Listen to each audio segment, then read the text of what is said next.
The small format CNC can be an incredibly versatile addition to your shop, and your tooling choices can help you get the most out of it.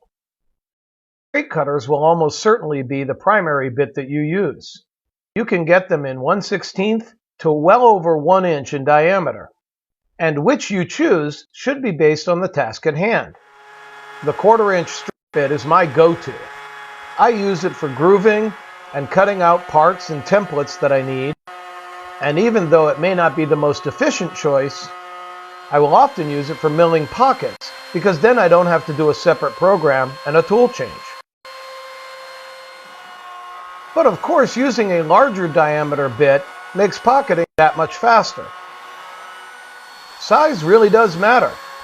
A 1/16 diameter bit allows me to use my CNC very much like a scroll saw, while a larger diameter bit takes a lot of the tedium out of flattening my spoil board.